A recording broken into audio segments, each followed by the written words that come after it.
जय गुरु जी। संगत जी, हर किसी के मन में ये सवाल जरूर आता है जो भी नई संगत जुड़ रही है कि गुरु जी कौन है। और जो काफी सारी संगत है जिन्हें नहीं भी पता है, तो संगत जी मन में ये सवाल सबसे पहले आता है कि एक मनुष्य को हम गुरु जो रूप में मिले हैं उन्हें भगवान कैसे मान लें। और ये नई संगत ही नहीं, जो पुरानी संगत जब गुरुजी महाराज गद्दी पे विराजमान थे उनके सामने भी बैठती थी तो उनके मन में भी ये क्वेश्चन या डाउट चल रहे होते थे। पर संगत जी गुरुजी महाराज तो प्रैक्टिकल सब कुछ करके दिखाते थे। जिस संगत के जो मन में चल रहा है वो अंतर्यामी है और एक केवल भगवान के अलावा हमारे मन की बात कोई नहीं पढ़ सकता है। तो एक बहुत ही प्यारा सा सत्संग कि हमारे गुरुजी कौन है। शायद ये सत्संग सुनने के बाद हमारे मन में किसी भी प्रकार का कोई डाउट कभी नहीं आएगा कि गुरुजी कौन है। भगवान महाशिव कैसे गुरु के रूप में आए और आज भी संगत का कल्याण कर रहे हैं। संगत जी एक बहुत ही प्यारा सत्संग, एक आंटी जो गुरुजी की बहुत प्यारी भक्त और मन में जैसे रहता है ना कि आप किस रूप में हैं गुरुजी, आप अपना असली रूप मुझे दिखाइए, आपका वो रूप मुझे देखना है। मुझे पता है कि आप जो रूप मैं देख रही हूँ वो आपका असली रूप नहीं है। तो आंटी के मन में जब भी गुरुजी के सामने बैठती यही क्वेश्चन होता। कहते ना एक भक्त की चाह होती है ना अपने भगवान का वो रूप देखने का, कि जिससे कहते ना आंखें तरस जाए वो रूप के लिए। तो आंटी के मन में यही था कि आप महाशिव हैं तो अपना मुझे वो रूप दिखाइए। गुरुजी जानो जानी है, सब जानते हैं। तो गुरुजी एम्पायर स्टेट में उस वक्त बैठा करते थे।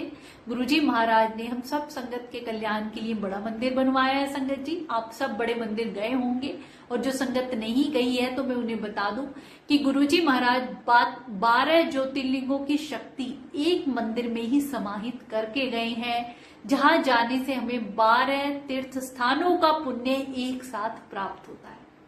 तो संगत जी आंटी के मन में ये डाउट था, गुरुजी महाराज ने सब कुछ प्रैक्टिकल करके दिखाया।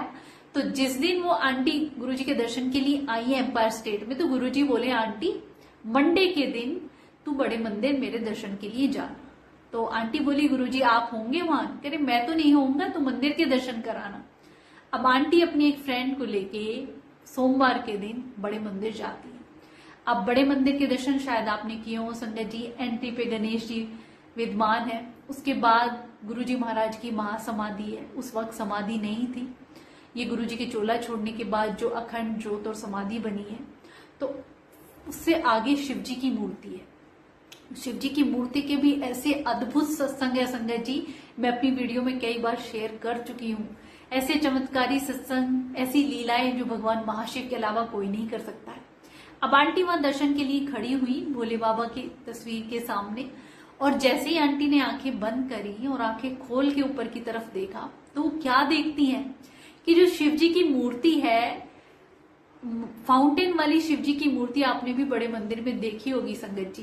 तो आधी मूर्ति में भोले बाबा शिव शंकर के दर्शन हो रहे हैं और आधी मूर्ति में गुरुजी महाराज के दर्शन हो रहे हैं। आंटी वो दर्शन देख के हैरान कि वो एक ही है, एक ही भगवान शिव है, एक ही मेरे गुरु हैं। आंटी के साथ उनकी एक और फ्रेंड थी, उन्होंने उनसे कहा कि जो मुझे दिख रहा है वो तुम्हें भी दिख रहा है? वो कह रही हाँ मुझे भी यही दिख रहा है।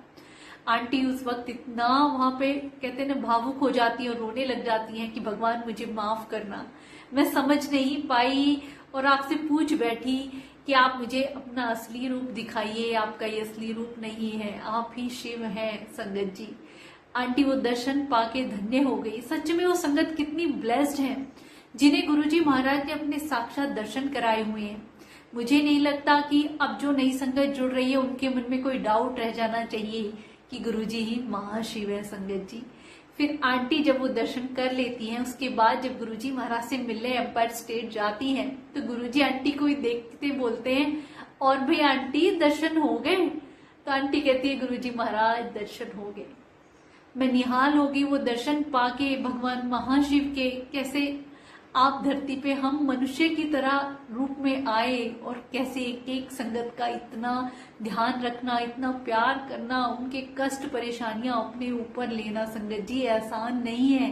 गुरुजी महाराज की अद्भुत लीलाएं और सत्संग सुनते हैं ना, और जो उन्होंने संगत के ऐसे ऐसे कष्ट सहे हैं, कल्याण किया है, और ऐसी अपरंपार लीला उनकी जो फिजिकल चोला छोड़ने के बाद भी साक्षात अब भी दर्शन देते हैं, किसी संगत को चलते हैं, अपनी आवाज सुनाते हैं। और भगवान महाशिव के रूप में कितनी ही संगत को गुरुजी महाराज ने दर्शन कराए, बल्कि सारे देवी देवताओं के जिस रूप में संगत ने चुना उसी रूप में गुरुजी महाराज ने दर्शन कराए। संगत जी, इतने प्यारे रब हमें और कहाँ मिलेंगे। तो आंटी उस दिन गुरुजी के चरणों में पड़ जाती है कि गुरुजी माफ करना, एक पल के लिए भी अगर मेरे मन में एक ख्याल आ गया कि क्या आप ही महाशिव हैं, एक मनुष्य के रूप में आप कैसे भगवान हो सकते हैं, मैं समझ नहीं पाई। पर संगत जी, शिव पुराण में भी गुरुजी महाराज ने कहा कि मैं कलयुग में गुरु के रूप में आऊंगा, और गुरुजी महाराज आए। संगत जी, हमें गुरुजी के रूप में मिले हैं। आप सोचिए, इस कलयुग में केवल एक पूर्ण गुरु मिलना ही कितना मुश्किल है, और हमें तो साक्षात भगवान गुरु के रूप में मिले हैं। तो हम इतने भाग्यशाली हैं, इतने लकी हैं कि इसके बराबर कोई हो नहीं सकता है। संगत जी, क्यों ऐसी संगत जो गुरुजी महाराज के चरणों में सच्चे दिल से जाती, उन्हें जाते ही गुरुजी महाराज ब्लेस कर देते और अपने दर्शन करा देते। जो संगत अगर डाउटफुल होके जाती या किसी के मन में भोला भाव है और दर्शन की अभिलाषी है, उसे तो पहले दिन ही गुरुजी महाराज ने अपने साक्षात दर्शन करा दिए। गुरुजी महाराज के दोस्त शिव अंकल, जिनका सत्संग आपने भी सुना होगा, कैसे उन्हें गुरुजी महाराज ने साक्षात शिव जी के दर्शन कराए। उसके बाद उनके मन में डाउट नहीं रहा कि रात भर उठ के आप क्या करते हैं, कौन सा तप करते हैं। तो एक दिन गुरुजी ने कहा, चलो आज मैं तुम्हें दिखाता ही हूँ, और साक्षात पूरे भोले बाबा के ऐसे दर्शन कराए। अंकल वो दर्शन देख के एक पल के लिए डर गए कि मैं क्या देख रहा हूँ। उन्हें क्या पता कि मेरा दोस्त साक्षात भगवान महाशिव का रूप है।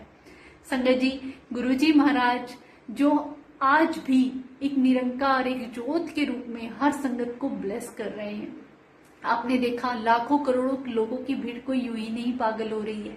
उस रब को जितना हम सच्चे दिल से याद करते हैं, उतने ही वो हमारे कार्य संवारते हैं। संगत जी, ये सत्संग सुनने के बाद मुझे नहीं लगता कि आपके मन में ये डाउट होगा कि गुरुजी ही महाशिव है।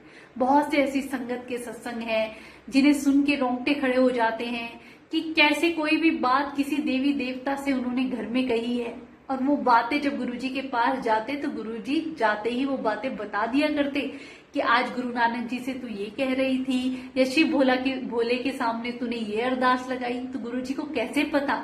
वो पुकार, वो हमारी अरदास, हमारी प्रार्थना उस भगवान के चरणों में पहुंच जाती है। भगवान तो एक ही है ना संगत जी, और भगवान महाशिव तो जिन्होंने पूरी सृष्टि को रचा है, सारे देवी देवता उन्हीं का रूप है, उन्हीं के बनाए हुए हैं।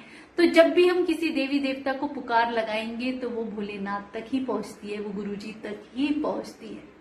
संगत जी, जब हम भगवान को कहते हैं ना, इस कदर भरोसा कर लें कि हमारे गुरु, हमारे महाराज सब कुछ कर सकते हैं, तो सच में वो करके दिखाते हैं। जब हम उनके भरोसे बैठे होते हैं ना, तो वो हमें हाथों पे रखते हैं। एक बार भरोसा करके देखिए संगत जी। शुक्राना गुरु जी।